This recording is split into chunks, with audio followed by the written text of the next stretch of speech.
Just like my two hero guides, there will be a revamped version of this composition guide when Overwatch 2 releases in under 2 months. A lot of playstyles are bound to change, with new comps being added to the mix and comps being removed, hence why I didn't bother making a double bubble guide. Here's just a quick back to front of the 3 main comps with some hybrid in there as well and a few updates. A quick shout out to Natter's double shield videos, considering that even though my own double shield guide has aged decently well, it was made in 2020. Anyways, without further ado, I hope you enjoy. Starting off with Ryan, one of the most important aspects is to time your pressure with your other DPS, as I give an example of here. Fitzyhere, soon as Ocean's tank gets bubbled, where's the angle? McCree should be here. And if McCree was here, look how much attention the Reinhardt is baiting. All 6 players are looking at the Reinhardt right now. Pair this angle with a McCree, Lucio, and even a high Charles Zarya. You're killing at least a squishy hero. And this is how you play Brawl. Reinhardt goes in, again, where's the angle? Now Ocean stand backs out. And now Kree and Mei push in. And now Mei and Kree disengage. And now Reinhardt goes in. Simple solutions to fixing this is to call when and where you're engaging, and to take a quick glimpse at your backline before you engage. The second most important aspect is to clear high grounds in order to deny the enemy team from high ground angles, and to enable your DPS to use that high ground. Here's an example on Volskaya's second point attack, where you path up the stairs to clear any enemies playing this high ground before perhaps wanting to drop on point. You may even want to path all the way around to fully clear high ground before dropping. Speaking of pathing, you may also be inclined to do some unorthodox rotations in order to catch the enemy team off guard, as NatterOW explains here. I'll give you an example here. Okay, the enemy team is playing over here. You decide you guys want to rotate over here. Now, when you're here in this little area, this is what I like to call, it's called a rotation bait. Now, when you're in this decision, when you go here, where do they think you're going? You're going to go right. Yes, but where can you actually go? Stairs, or you can go here, here, or you can also double back, right? Now, why does this work? Why does this concept work? They can't see you. People are dumb. they can't see you, right? And when they can't see you, they have no idea where people are going. So, and they sort of assume, right? They assume, hey, they're going this way, then they're probably gonna go over here. That's because that's what most people do. Lastly, fix up on your micro. Try not to waste any shield before the fight begins, and play dirty with your shatter, meaning that you utilize your team's resources, such as Lucio Amp, to help you land a shatter past the enemy team by surprise, or you can flank shatter, similar to the one in my Ryan dive.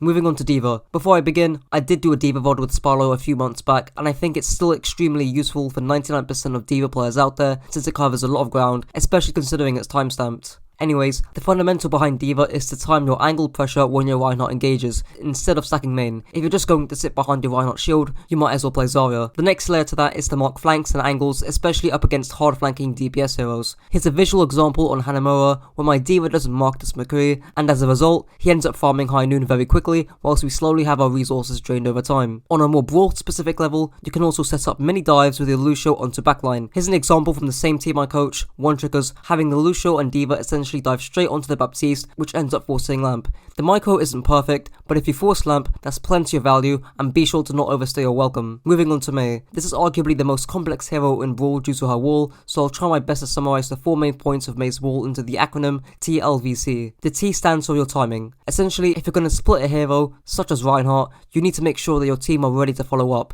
If your team are 15 to 20 meters behind your Mei wall, it's likely your wall is not going to get any value. You may also not want to wall too early, especially a main tank, as they'll have full resources such as a full shield to help them survive. The L stands for line of sight. This means you wall to block line of sight from one target to their team. Here's a visual example that I go through here. Say what you can do is you can Mei wall this Reinhardt, even though it doesn't technically split him because it's too wide of a map, obviously. What it will do is block LOS.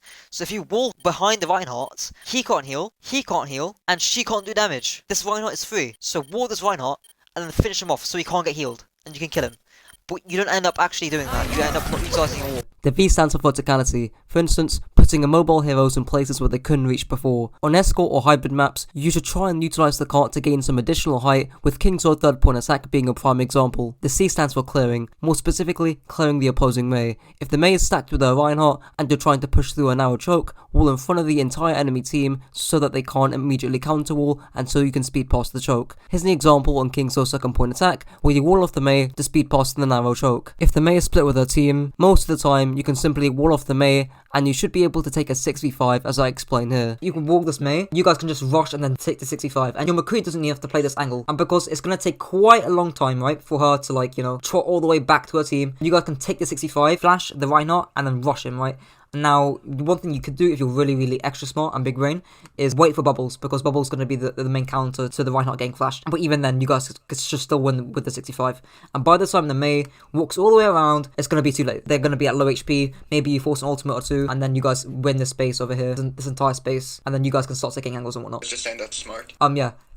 Big brain. Now, in some maps, that doesn't work, because this rotation here, for example, is quite long. On maps like Icon Ward, first point, defense, if the Mei's playing by right side mini, and if you wall off the Mei, she can just walk through the mini health pack room and wall off choke anyway. Whereas this like little trot thing takes like 5 seconds, which is too long. Maps like King's Row, if you wall off the Mei there, then she's obviously going to have a long way to walk back to her core. And then you guys can again rush and take the 65. Before I move on, check out this Mei Reddit post I made in the description for more details. Moving on to McCree. Linking back to that Ryan clip at the start, make sure you time your pressure when your Reinhardt engages. Additionally, linking back to that concept of having D.Va Lucio mini dives, you can often clear or zone high grounds to allow your D.Va Lucio to take them, as Natter shows and explains here. As you know, D.Va, Lucio, BAP, even Mei to some extent, you don't need to be stacked on the Ryan right now. You can do something else. And what's it something you can do? You know that the enemy team is abusing these high grounds, right? Like this high ground over here, this high ground over here. You can send a little kill squad to go push that. You'll see the D.Va, you'll see the Lucio,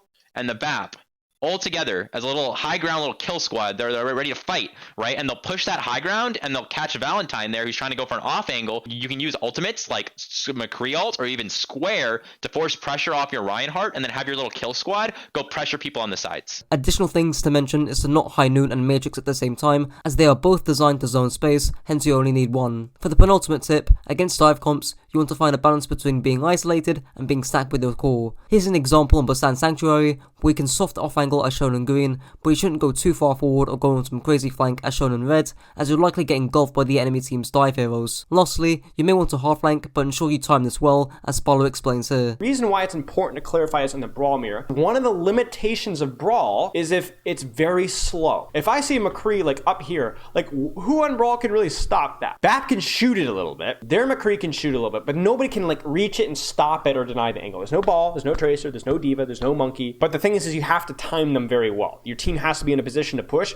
because even if you don't kill anybody, you want to get value out of the attention that you buy. And if you do it by yourself, you're just gonna feed. It's a legitimate playstyle. You're not gonna find teams that are gonna be consistent at countering this until you get to Overwatch League, and even then, not even really. A small nuance I would add is that since Brawl teams are running D.Va over Zarya, who can mark your flank, I would time your hard flanks later during the team fight instead of doing it early, where you are less likely to get forced out. Moving on to the main support, Lucio. There isn't too much to say aside to take high ground and coordinate dives with the D.Va in the mid fight, as mentioned prior, and to stay on heals unless you're pushing in or you're kiting.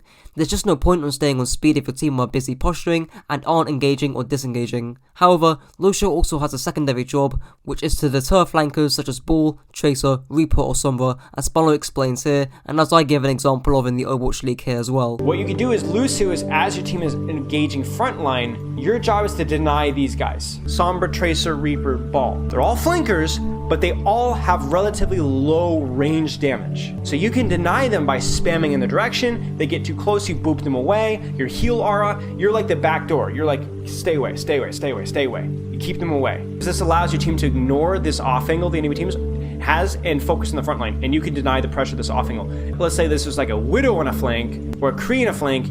You could either go in and duel them if it was like a Widow, not a Kree, or you could get guys, they're behind us, let's speed so fast that this off angle gets literally left behind, it's not doing anything. It's a visual example of Funny Astro from the Philadelphia Fusion doing this against Choice A1 on the Tracer from the Guangzhou Charge. And as you can see, it's quite difficult for him to reach the Fusion's backline. Moving on to the flex support, Baptiste. A key fundamental which I hammered on in my updated Baptiste guide and my 8-hour Overwatch guide is to nail down your shoot heal rhythm. This allows you to charge window faster and can also relieve pressure off your Reinhardt when both Reinhardts are swinging. In terms of lamp usage, obviously try and toss it around corners and use it for when tanks are critical HP and are going to die. However, building off this, you can aggressively turn corners in order to give you lamp advantage and to make it harder for the enemy team to lamp, as Natter explains here. When you aggressively turn the corner like this, you take the corner from them and you essentially have a lamp spot so your Ryan can keep going or stabilize, and they have no lamp spot. Why does Mei change stuff here? So let's say we push in like this, and then the Mei just walls off our Ryan. What happens then? Our Ryan dies, right? So when we sort of aggressively turn the corner,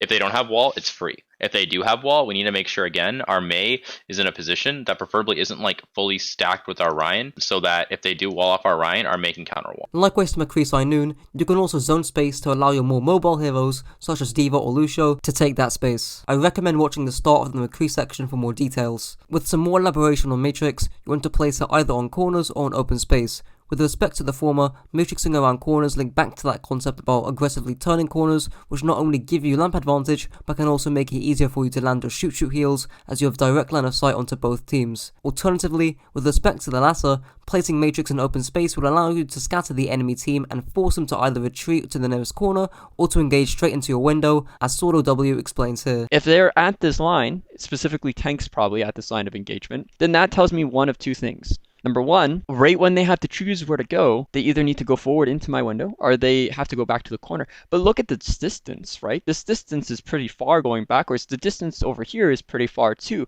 So they're kind of stuck in the middle, which is where my point number 2 comes in. The reason that you're waiting until this line of engagement is because you're forcing them in an awkward position to where they're unable to get to a safe position in time. They have to then decide on the fly, what's a good idea? Do I back away? Do I go fight now? What do I do? Here's another example on the Barney second point attack, where you use Matrix when the enemy frontline reach the red dotted line on high ground. This then places them in an awkward position in open space, where they don't have any cover, and you and your team deal double the damage. Lastly, a very important aspect to playing Baptiste and Brawl is, when you're playing against dive comps, to position yourself in enclosed spaces which are close to point, as Natter explains here. You think about it, this wall right here denies the enemy team, right? Like, the only way that BH can actually do damage is from here or here, which is like pretty good. Why? Because that can just be shielded off. And if the ball or someone pushes in here, guess what? That's a free wall. So essentially, in this enclosed area, you can sort of block a lot of the angles, and you can force point because your D.Va or Mei can go point, and your BAP can just heal that. So it's a very like smart spot that your team can play, and you can sort of live. Here's another example on Icon Water second point attack, where the enemy team don't have many angles on you, but you can still support KarQ if your D.Va or Mei want to force point. Here's another example on Basan Sanctuary, where you're again close to point, but you can use Dojo and the point itself as forms of cover. This positioning is super important when trying to force point against dive comps. Moving on to the macro section, here's a clip from Thor explaining how to play Brawl against general compositions, which especially apply to poke and dive. You want to force these mid-fight situations because of your high sustain. You can most likely survive any mid-fight engagements, and also your close range damage will win you the fight and either force the fight if you just go run into the enemies and they have to peel for their backline most of the time, or you just rotate to point or to the objective. You want to use your resources always to reduce the incoming damage or fortify on an objective when you're defending, so that the enemies are forced to come into this close range fight and are not able to basically pick you apart from a long distance. You always also want to make sure that the incoming damage is reduced to tops 1 angle. Lastly, I'll be quickly rattling through some key variations to take note of. Starting off with the Symmetra variation. In short, utilize your Ryan Shield to safely farm up your beam damage, look for TP bombs in the mid-fight, and also use your turrets to mark flanks. You can also utilize your TP to do quirky rotations, or to flat out skip rotations, as StormCrowProductions shows here. We TP, I go around this way, they're not going to be set up in time to stop us from pushing off this high ground. We're going to push off these high grounds, and we're either going to force them to drop towards the point, or we're going to force them to fight us. Either way, it's advantageous for us because we have stopped them from having this high ground control here. All Fusion needs to do is just clear the rest of the high ground, and that's exactly what they're doing. In the Doomfist variation, I'll leave this to Temporal to quickly explain how this variation works. The Doomfist Brawl comp wants to engage in such a way that their Doomfist and their core push revivals at the same time. Whereas Revival wants to go, we have superior poke with our Mei and with our McCree, so we will stay just outside of the distance that you guys can commit at while getting a bit of a poke advantage. The fact that we can do that for an extended period of time will eventually force your Doomfist to commit. When your Doomfist commits, everyone on Revival, except Cloudy, wants to commit to peeling this Doomfist while they kite back. Okay. This right here is the committal from Speedily, and they're strengthening their aggression window with beat. And if we turned around, we would see that the front line of American Tornado is pushing in hard. In the Sigma and or Hanzo variation, you're essentially playing a spammier Brawl looking to play distance. For instance, unlike a more third-point defense, Sigma and the DPS could be sat up on high ground providing a crossfire, whilst having rotational options to play more passive or deepen the angle. In the Orisa variation, you're looking to essentially W key on maps with enclosed, narrow spaces with few angles, as Orisa isn't great against angles. Make sure to shield and aggressively halt first, then Ryan pushes up and swings using the shield and the halts, and then he backs out with his own shield. Lastly, in the Tracer variation, you want to set up a pincer by going directly behind the enemy team whilst your frontline pushes in. Here's Pelican in the Overwatch League pincering the Chengdu Hunters, encouraging their Big Zen to rotate, forcing recall, and putting pressure on D.Va from angles where she can't hide from. The Tracer variation is most viable when playing against glass cannon type comps and up against DPS players who love to half flank, but don't run Tracer Brawl into Sim Mei or Mei Cree.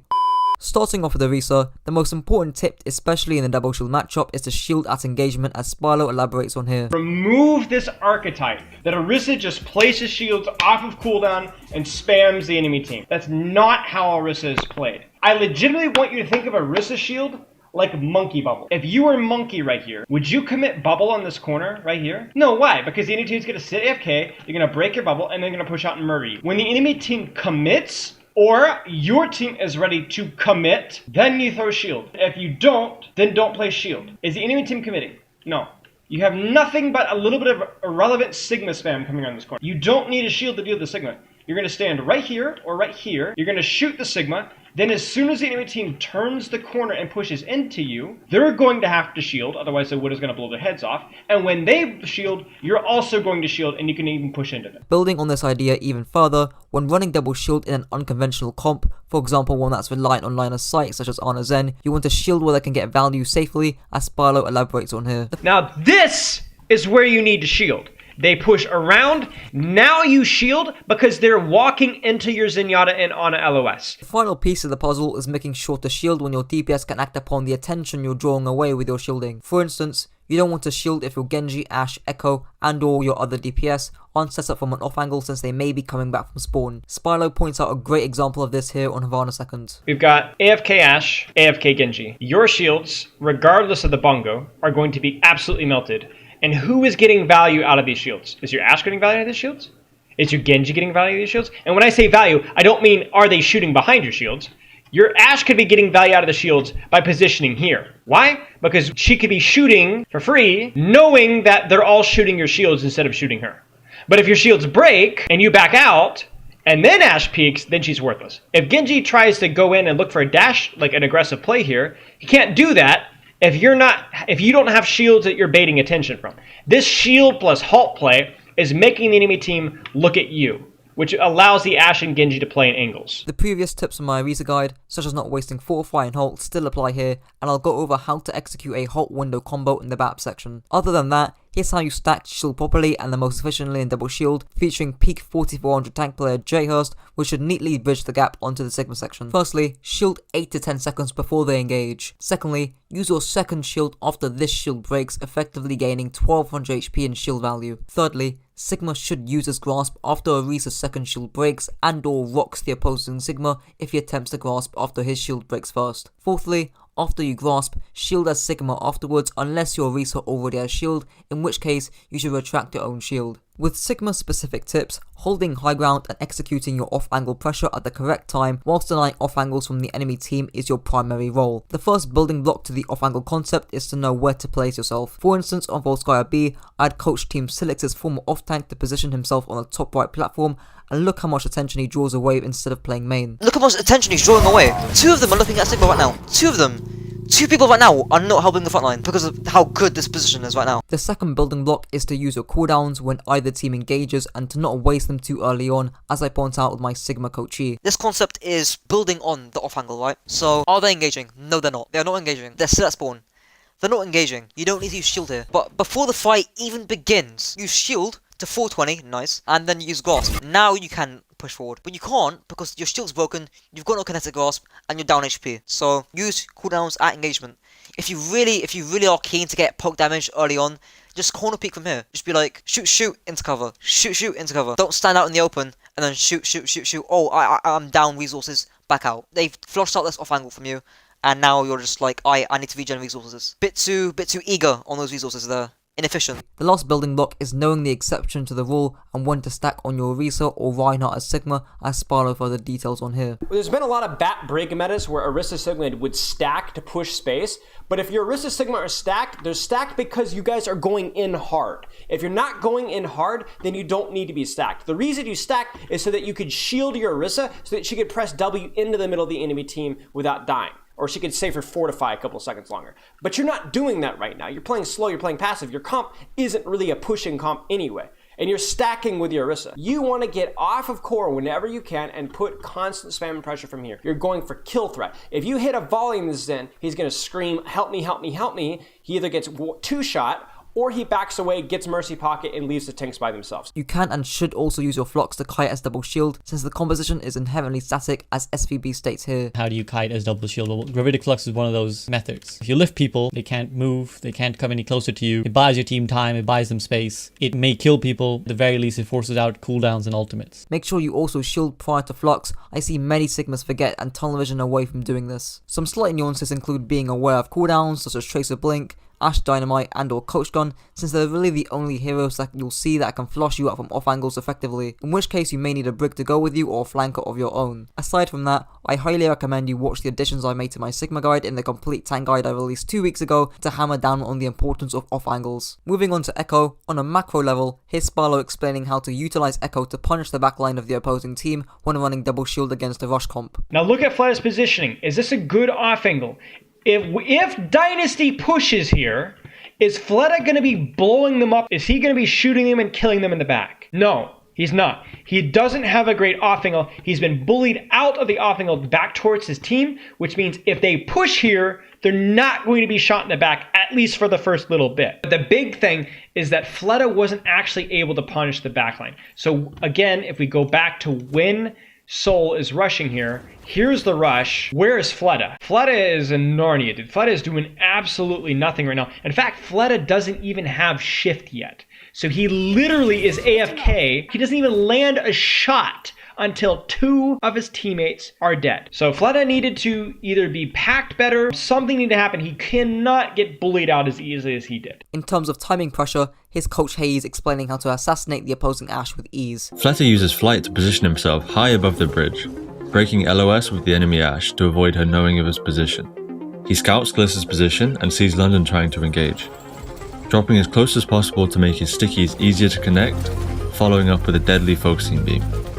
The 3 things Fletta did effectively were identifying and scouting his threat, breaking LOS with his target, and executing the combo. Keep in mind that in double shield, a good halt from your Orisa can trigger this engagement via the halt stickies combo. The reason why you choose Echo and double shield is due to our mobility, aerial control, and ability to easily switch between dive and spam with good duelist capabilities. However, you may want to switch to a Pharah in some circumstances, as Spilo quickly details here. I mean, Pharah and Echo are just different heroes. Pharah is way better at like clumped situations, and Echo is way better when stuff is split up. Echo destroys Pharah in 1v1s usually, unless you're using them. Like if they were running like Sombra Tracer, Monkey, D.Va, Pharah would probably do even more than Echo. Echo can also quickly flank and force out the opposing BAP's lamp, diverting attention away from the front line via her stickies, or your duplication by duplicating to places where an immobile character, such as Sigma, couldn't normally play via your flight ability. With Ashe, dynamites are key to farming Bob as well as applying pressure to the front line beyond the opposing shields. Timing off-angle pressure is similar with Echo, but make sure to not tunnel vision away from the opposing Ashe, as this is how you most easily lose the duel. You also want to be using Bob to force point pressure if the opposing team decide to rush the point, so your main tank doesn't have to drop. Make sure to direct Bob in a location where he is shooting the enemy in the back to create a pincering effect, as I coached my Ashe on. This Bob could be improved. You can play a water angle and then put him over here. If you have a Bob here,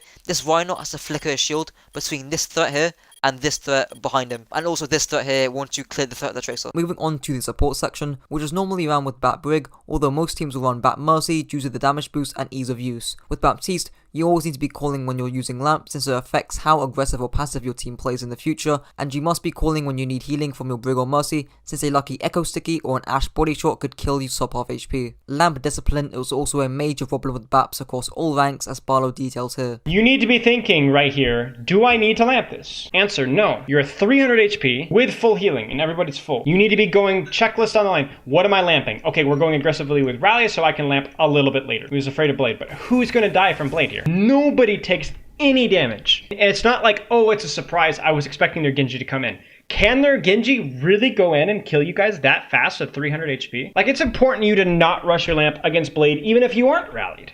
Because maybe the Genji goes for your Echo, maybe the Genji goes for the Ashe, maybe the Genji just chops at your tanks, and you end up having to lamp your tanks instead of yourself. Now this does happen to cover both, but either way, you don't want to be proactively lamping unless you have to. Maybe against a Nano Blade, and this, I think, is the best way to start prepping for it, is to start thinking about this between fights. In terms of regen burst, use it when your tanks are under heavy spam. Do not use it off cooldown as a form of rapid AoE heals, since your tanks could die when they need the extra healing most. With Matrix positioning, try and angle it close to corners where it covers the enemy's LOS, as Spilo explains here. Is this the best place to window chat, do you think? The corner. Why at the corner? If you window here, where are they going to go? Inside, where you can continue to shoot them from here? You can also perform the window halt combo, where you halt after you window, as Spilo elaborates on here. Because I'm no longer with Uprising Academy, I can give you all the secrets to this meta. I would say 60-40, 70-30. You do not halt with your window. I'd like you to window right now. Shoot. This Sigma is going to grasp immediately. You're going to halt now, pull rock, Genji dash, whatever. What do they have against halt now? If you halt here, you're going to kill 4 people. You need halt to force their shields, to force a little bit of panic, and then you halt them and kill them. And you will see this at the Overwatch League level. Moving on to Brig, your 2 primary jobs are to firstly deny off-angle threats via contesting the opposing Sigma and or allowing your Sigma to win the duel more easily, as Spilo explains here. If you're going to get value out of Brig, you're going to get value by pushing the off-angle. This is where Brig gets value. Li Gong should be up here with Void, killing Marvel, or bullying Marvel. Don't push to where you can get Maywall, but bully Marvel. Marvel can't stay here if there's a Brig up here. You build Inspire,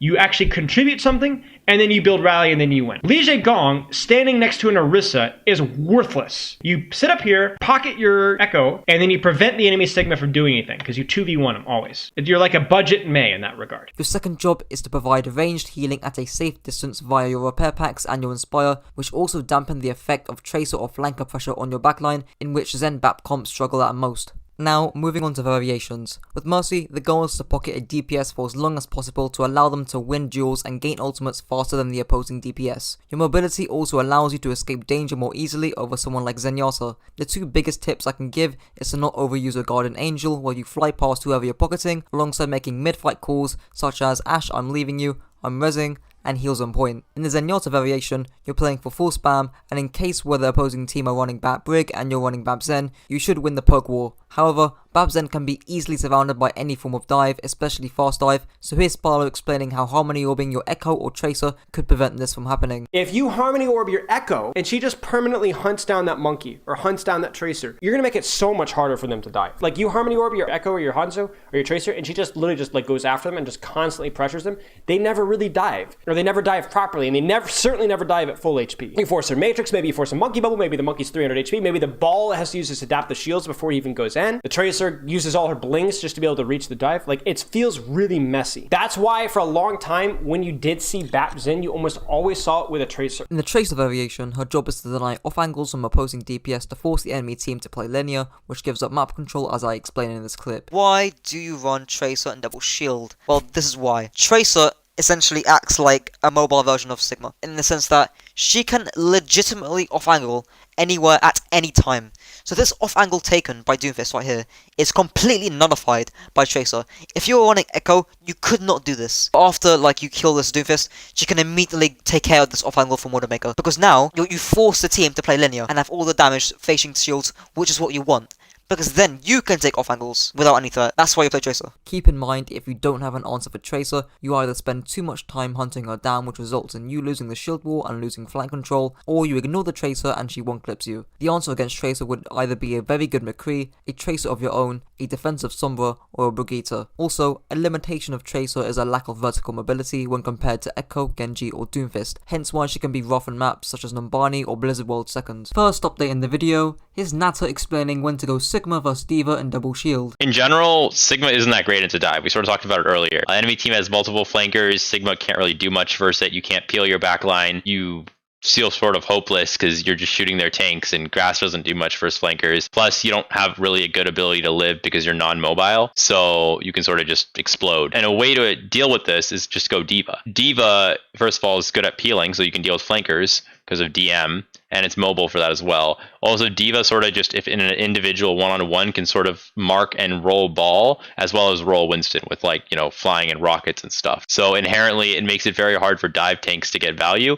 and it also denies dive flankers and allows you to help your backline peel. Now, the problem with this is why I don't see everyone go, like, D.Va on defense here. Like, why won't you just play D.Va here? The enemy team could be like, oh, they don't have 2 shields. They have 2 shields, you have 1 shield, they'll just stack shields and try and win that way. Second update, and a nice transition into the next composition, here's Spike Gaming going over the matchup between Double Shield and Talon Dive. If both teams are stacked, the double shield comp will win with their high sustain. 2 shields, Fortify, Grasp, AoE heals with Lamp, plus Discord and with ranged damage. Winston Lucio actually becomes the Angles team here because they have more mobility. Reaper using TP to get behind or above is crucial too. Also, Winston should not jump the tanks, but prefers to dive between tanks and supports to split them. The Orisa team, however, has to hard focus on denying Angles as much as possible. You can do it by pressuring tanks and scouting Sombra, but also having a quick kite path is a must. Something I bet you forgot is taking angles themselves. Just because you're the frontline team doesn't mean you can't take angles as well. If people like Sigma and the DPS play on slight off angles, the hit of Winston Lucio will not be as hard. Starting off with Winston, there's a lot of little things I can add up holistically, which I'll try to rattle through now. When pushing up to take space, try and hold on to your bubble for as long as possible and play corners to reduce incoming damage. When you're trying to dive backline, try and rotate to another position to close the distance so you can more easily dive onto their backline. For instance, on Temple of Anubis' second point, you could rotate right side to close the distance against their backline and maybe even save jump to escape using only speed boost to engage. Keep in mind, the point about saving HP and reducing incoming damage is very important, as you don't want to be diving in at half HP or without your bubble. In terms of communication, make sure to call out where and when you're engaging by simply saying you're going in or that you're engaging in order to make sure everything is well timed. Aside from that, there's nothing too much beyond the base, fundamental level to Winston, specifically in Talon Dive. Everything about your primal to isolate and kill a target, or to boot them into your team, or to utilize the terrain of your bubble, or to save leap to escape by engaging from high ground, all still apply. Moving on to D.Va. Stacking versus layering your matrix is very important, as you don't want to be stacking your matrix on top of your Winston bubble, but layering it after your Winston bubble breaks. In Talon Dive specific matchups, you want to be matrixing the opposing Reaper or high source of damage, and not just mindlessly planting your matrix in front of the other main tank, and wherever possible, try to find another angle or piece of high ground to end your boosters on when engaging. For instance, referring back to that example on Anubis' second point, you could fly to the high ground on point or swing to the right side of the map in order to matrix your Winston from a safer angle and being able to see what you want to matrix instead of stacking it on top of your Winston. You also control the space you're standing in, denying the enemy access to your angle. In terms of bomb usage, make sure to not bomb engage, as it can be very easy for mobile teams to kite a bomb and it can leave you vulnerable without matrix, meaning that if your team plans to aggressively push off a D.Va bomb, the enemy team could use Barrage, Blossom, or any ultimate that's pretty important to eat. Instead, aim to bomb to remech in the mid-fight, and sometimes you can purposefully do this by inting onto one target. Moving on to Reaper, Tracer, and Sombra, who have all grouped up into one category due to the similar playstyles in this comp. Firstly, in Talon Dive mirrors, or up against a traditional Brawl comp, which by the way, I've already made a guide on, link in the top right, look to establish soft off angles around the enemy team, while still being within range of your Moira spray, in order to ensure that the enemy team can't hide from damage. Here's an example given by Spilo and Fafa. Nobody from Shock can stabilize here because of Reaper, and nobody from Shock can stabilize here because of Sombra. So you're absolutely right. You know, they also have angles, so now they're pressuring here, forcing this D.Va to make an option of like, do I want to DM the Sombra, do I want to DM the Reaper, do I want to DM these guys? The other thing that you can touch on as well, the reason why map control is good is not just because of like the vision manipulation that you're describing, but it's also because cover just doesn't exist. Like Winston can't stop taking damage here. He can't stop taking damage here. He can't stop taking damage here. There is nowhere to hide because of the angles that allow people to shoot continuously. There never is any corner. Secondly, building off this further, especially on Tracer Sombra, look to flank behind the enemy team to split focus, as Natter describes here. As Tracer, if you're going in main, you're going to pressure Winston. The D.Va is just going to DM you. You're not going to get that much value. So whenever you're retaking, you don't have ultimates, think flank. If you flank and you sort of get on someone else, so let's say the Tracer sort of comes around here, and Tracer pushes from here, and the rest of your team pushes here, and the Tracer says, hey, I can go back and pressure Moira, and your Tracer pressures the Moira will instantly fade back out or fade somewhere, and when that happens, your team has an advantage. Or maybe the D.Va has to turn to peel. D.Va has to turn to peel the Tracer, and then the D.Va's not dealing Winston, and then your Reaper gets insane value. Thirdly, here's StormCrowProductions explaining the hack and EMP usage of Sombra and Talon dive up against the Brawl comp. He's looking to play with his team, get a hack as his team's going forward, farm as his team's walking forward. Something else to keep in mind is if he's not playing with his team and deathballing with his team to get the value, he's looking to counter the ball. He's hacking the ball before he's able to get into slam. He's hacking the ball before he can get into roll. He's going to look to utilize these EMPs instead of capitalizing on enemy mistakes or enemy aggression. He's going to look to utilize it to go very aggressive when Outlaws try to take space, specifically the backline when they try to go through chokes, when they try to go towards the point as a group. This nicely leads me onto ult usage. For Tracer, it's pretty straightforward in terms of landing your sticks on squishies, and especially in the mirror at least, up against a Moira who hasn't got Fade or is in Coalescence. For Blossom, it's best used in the mid-fight where there aren't many cooldowns available to stop it, and it can also be a great counter against EMP. It's not uncommon to see a Lucio beat with Reaper's Blossom to be paired together to counter an EMP, since the enemy is hard tunneled into focusing down on a single target. Lastly, here's a very simple but effective timing tip, which is to time your pressure half a second after your tanks engage. In terms of why you want to do this, I'll use this example. Say your Winston jumps the opposing Zen, and you appear to follow up half a second after your Winston engages. The enemy Zen isn't going to be looking at you playing Tracer or Sombra most likely, but he'll be looking at the Winston instead. In essence, the utilization of your tank's baiting attention will maximize the value that you receive. Moving on to Lucio. Simply put, hide from EMP, don't stack all your mobility cooldowns to engage, and consider saving amp to escape and play slow, and to most importantly, clear flankers, as Natter explains here. Your job is to deny the flankers, so if the Tracer's trying to, get some value, if the Reaper's for some reason teleporting behind trying to get some value, your job as Lucio is to pressure them and try and force them out. Why are you forcing them out? Well, if you don't, that Reaper or that Tracer could essentially go on your Moira and pressure your Moira, and then if your Moira is under pressure, your Moira might fade back or fade into the team. And if either of these things happen, then the enemy team is like, oh, their Moira has no fade, she's right over here. They'll just push the Moira. And one thing I'll add is Sombra can hack, and Lucio can maybe mark the Sombra, but Moira, going into Moira can right click and just quickly stop that hack, and that's really useful. This nicely leads me on to Moira, who is an even simpler hero to explain. Use your Coalescence to engage, primarily use heal orbs, force out flankers such as Sombra from a distance, and tap your Biotic Grasp instead of holding it down to gain your spray back faster.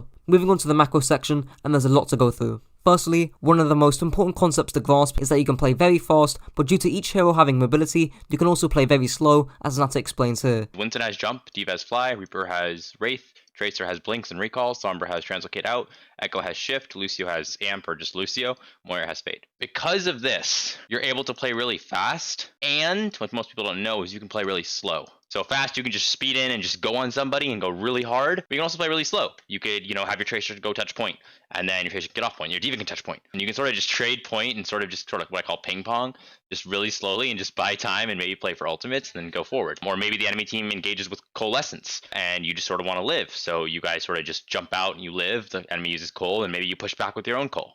And your Winston holds close, so they use it really early. They pressure your Winston, but he just jumps out. Building off that, the general overarching win condition is to eliminate a target very quickly and then escape and play slow to gain back resources and then rinse and repeat. That process described about switching from playing fast to playing very slow can be described as ebb and flow or push and pulling. Here's Natter showcasing and putting a twist on this push and pull concept. Team CC pushed into them, then White Mode kited as like 1, then White Mode decided to push back in with their Coal, right, which is 2.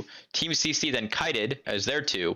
But during this 2, okay, what Team CC did is what I like to call like split focus. They decided to send a Winston behind. So when White Mode is pushing forward, that push becomes really hard, right? And what ends up happening is White Mode now, instead of this, right, what has to happen is some people are going forward, but some people have to turn for this Winston. So now their push gets split, which then in theory, right, when this push ends up dying, this will then allow Team CC to push back in hard, right? And then it'll be very hard for White Mode, because now they're split, for them to be able to kite later. This concept can also, you can sort of imagine this concept, by the way, with a Reaper. One of the very key ideas mentioned in that Winston section to help fulfill that win condition is to rotate to close the distance. But you can also force point to debate the enemy in coming closer, as Spilo gives an example of here. Also note Sombra's positioning as a bonus. Point pressure or just the fact that you control point forces the enemy team to actually push up at some point to cap, because if they don't, you're going to capture point and you're going to go over here and like smoke cigars and drink martinis. At some point, Houston has to start aggressively pushing a flank or pushing point. They have to press W at some point in some way. They're going to start pressuring point, right? And again, okay, Jengu's going in, right? Okay, but who's getting value out of that? Nobody in Houston can get anything out of this. So Jengu goes in, he's going to get hacked or pressured, and then as they get baited forward, because you notice what Houston are doing as Jengu goes in, watch. Bang! They've walked right into the trap and in fuel goes. Not only do you want to kill box once the enemy team walks close enough for you to be able to execute, they also have a pincer. They have an angle. So outlaws can't just press S key and just back up, because as they're backing up, they're running right into the Sombra. Before I end off the video, I wanted to highlight a wrecking ball variation of this comp, as Lucer describes here. Brawl, meanwhile, is a way more consistent hero. Brawl is harder to force out of the backline than Winston, meaning that he can be a persistent annoyance. Second, while Brawl has the option of pile driving, he doesn't have to get value. He can shoot the enemy from behind to distract them, as well as use his grapple to boop enemies to bad positions. And since Brawl can get a lot done without having to commit, he forces out a lot of abilities from the enemy, which reduces their ability to engage. While the enemy Winston is stuck in the front line fishing for an opportunity, Brawl can go into the enemy backline early into the fight, and harass the enemy backline with his primary fire, forcing them to use the resources to peel, and help his DPS win duels on the flanks, giving them better positions to work with. And he can use grapple to boop enemies into his team, or off of high ground, which his team can then look to punish. Starting off with the Wrecking Ball, Natter concisely breaks down Ball into 6 key areas in his advanced ball guide, which I'll denote in the acronym LIPS. Check down below for more details. The L stands for living. Before you engage, try and have some armor to minimize damage taken, use third person and ball form to see if you're unscouted, and look to roll through the enemy team instead of slamming, especially against high CC comps. The I stands for increasing uptime. Don't use your shield if you don't need to, know where your escape is after you slam or roll through, and if you got a big slam or roll through and a ton of shield, look to poke from an off angle with cover in the LOS of your supports. The H stands for hacked, or rather, avoid getting hacked. Path with another flanker so Sombra can't solo hack you on a flank. Avoid slamming, play around corners, do short rollouts and roll throughs, track when the Sombra translocates so you can engage, and hunt down the translocator, forcing the Sombra to play more passive. The P stands for pathing. If you're going against ranged heroes, path out the LOS. If you're going against flankers, path with Tracer so you don't get forced out. Try and play in your support LOS and play around health packs if needed. For example, on Temple of Anubis second point attack, you could path and cave initially, but then split and flank underneath the Mega to set up a dive, having health pack, backline and Tracer support. The first S stands for setup. Setting up on high ground allows you to slam and use your grapple to escape rather than to engage. Ensure you can also engage no matter where the enemy team paths. For example, on King's Row first, setting up by the high ground behind statue can allow you to engage on any of the 3 or 4 main rotations by the enemy team. The last S stands for shield. Preemptively pop shield before you get stunned against a high CC comp. Don't use shield if you don't need to, and if you do get a big shield, think about poking from an off angle. Moving on to Sigma. Keep your distance at 20 meters, only shield when you're taking significant damage and not tossing it out in the open, and use Flux to kite a rush or peel for an engage. Here's Natter detailing some shield usage alongside some simple Sigma tech. The second DPS in the Zenyatta. So understanding where those two are in terms of awareness, and then understanding do you actually need a shield or not is key. That's how you should sort of base your shield usage, and then also where you're shielding, like to who you're shielding on, and like do you actually need it. And that's something I think a lot of Sigma players struggle with, because they'll just throw it out just thinking like, oh, willy-nilly they need to use it, when like they don't even need to use it because there's no one going to even do damage to them. So you can see here going into this fight, like shield's like gone. And you want to take space now, like luckily you have HP, but your shield is just trashed. You're doing damage and you're looking somewhere else. He's checking main. Is like you can go further out. You don't have to just like do short thing. You have time. You can go further out. You can even look the other way too, but still pretty good. Moving on to Tracer. One of the most important choices to make is whether to mirror the enemy flankers or whether to go for backline, as Spilo details here. The choice was, do you mark their ball tracer so that your backline can be safe, or do you pressure their backline so their backline is not safe? In this instance, because your backline is really, really tanky and doesn't need help, I would say go for their backline. But you can mark their tank, tracer, or whatever while you're waiting, because right now their backline's not doing anything. Now, if it was a mirror, in other words, both of you guys had Zenyatta and Mercy, then I would probably say if you guys have the space, you guys have the map, then I would mark their ball tracer. Because if your Zen Mercy stay safe, then you're going to win because they're in so much better position. In terms of the micro, your trigger discipline, blink management and terrain usage is also very important to keep up your value in the mid-fight, as I give an example of here. And this Tracer player ends up wasting a ton of blinks when they didn't need to. For instance, when dueling this McCree, they didn't have to use 2 blinks just to reach him and could have played by the stairs, table or by the left side door using the Wrecking Ball as cover. Also note the mediocre trigger discipline, which ends up in the use of 3 clips just to kill McCree whilst having the assistance of his ball player. Here's another example where our Tracer player, instead of playing by the left side cover, he swings wide and ends up taking damage, forcing out blinks and decreasing his pressure, all because he couldn't play terrain. Lastly, here's a slight nuance to your timing. Instead of timing your pressure at exactly the same time your ball engages, time your pressure just half a second later.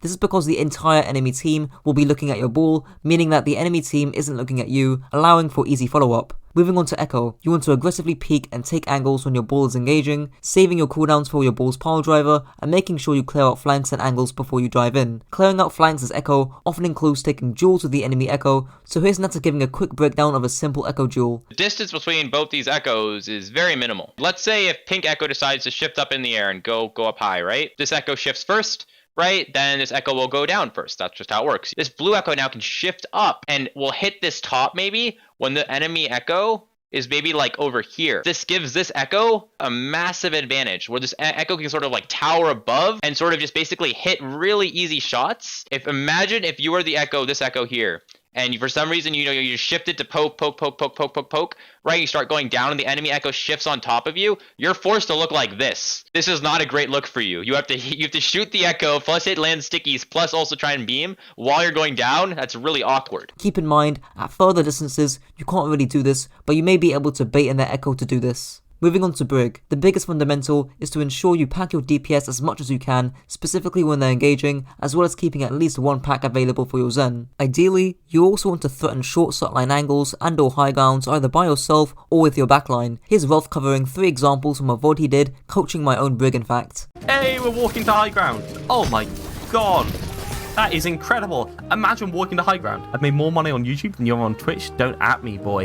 I don't know. I think that's hard to believe. So this is just me clearing out high ground against the Soldier and the Ashe. Do keep in mind that we're running on instead of Zen, and they're not running any flankers, so I don't have to be that focused on peel. So ideally, you'll need your entire backlane clearing out high ground with you. Okay, so you pushed out all of high. Like, really nice. If you could control space, jump over here, jump, control space. You've got to prevent these angles from developing. You can't just AFK on cart and wait. You need to start going aggressively into more interesting spaces. Yep.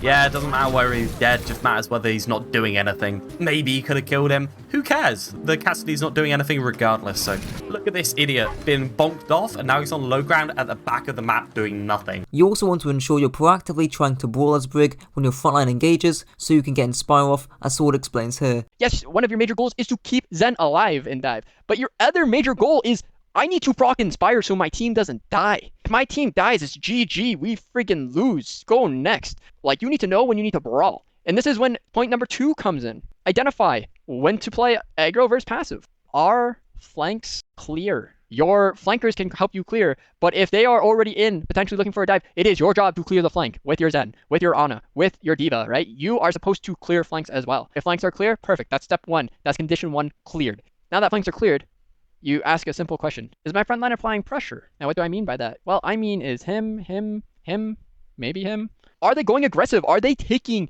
a lot of heat at that time? Yes, well, walk up, man up, walk up. You have nothing to fear. No one's looking at you. You take the space. You go to the closest terrain so that you can go melee things, right? These two are you being proactive. So when you hear someone say, be proactive on break, this is what we mean. This is what coaches mean. This is what higher level players mean. Again, it's very important to note that you don't want to get split from your Zen. Finishing off the 6 main heroes with Zen. Orbs are obviously the most important aspect with Zen. Here's Spilo and myself explaining Zen orb usage as simply as possible. You Discord who's easy and who's doing crap. That's it. You harmony who's easy, who's going to benefit from the most, and who's doing crap. And that's it. To add an extra layer onto that, you ideally want to orb duels on the flanks to gain map control and not just those who are aggressing. For instance, on Bastand Sanctuary, putting your Discord and Harmony orbs respectively on each tracer will help your tracer win the flank war, which means that your team now have the angle and can now stage a dive onto their backline. Their tracer will also not be diving you anytime soon. You also want to make sure you rotate in line with your brig and ensure your brig is calling when and where you're rotating to so neither of you get caught out. Although, there are a few factors where you can look to take space. If your main threat being tracer is either dead or has low cooldowns, if you're at a numbers advantage, or if you're simply playing at too safe a distance, then you can look to take some space. Now onto some alternative picks. I'll try and blitz through as many of these as possible. With D.Va, play in between your frontline and backline as it gives you the most options. You can choose to peel for your backline, especially if it's very weak to dive, or you can look to engage with your frontline, mark any off angles and flankers, or force point. With Sombra, utilize your ball disruption to farm EMP from a safe distance, and either use your hack and or SMG to aid in winning flank wars, and EMP when your team can actually follow up. Casti is just used for more peel. Pharmacy and Ana will just be picked against Brawl, as you have more poke with Mercy over Brig, and you don't need Brig's peeling. Pharah also provides more splash damage against Brawl comps than Echo, and you pick Ana as Nano Pharah is very powerful. Just don't pick Pharmacy against a normal poke dive comp, as Pharah can easily get discorded and destroyed by a semi-competent Echo, but go for it if you're using her. Lastly, onto kill boxes. A kill box is simply an area where you and your team engage from multiple different angles. There's just two simple questions you need to ask yourself about engaging on a certain kill box. The first question is, do the enemy team pose a threat? If not, you don't have to engage, unless the answer to the second question is yes, which is, can you punish the enemy team? If the answer to the first question is yes, you almost certainly have to engage, otherwise you'll be giving the enemy team a ton of free space. Let's use the example on Volskaya's second point defense. Normally, attacking teams will set up their backline by the elevator, and flankers will flank either side. Once their flankers engage, this is your sign to go onto their backline. As you can see, you might not have the greatest angles possible, and you might not be able to fully punish the enemy team, but by engaging when the enemy team pose a threat, you're not allowing the enemy backline to get free value, and generally speaking, Brawl Tracer are better at diving than they are peeling. Obviously, to make this more punishable, you and your Tracer might want to hide behind the enemy team to make your dive more threatening, as you have more angles.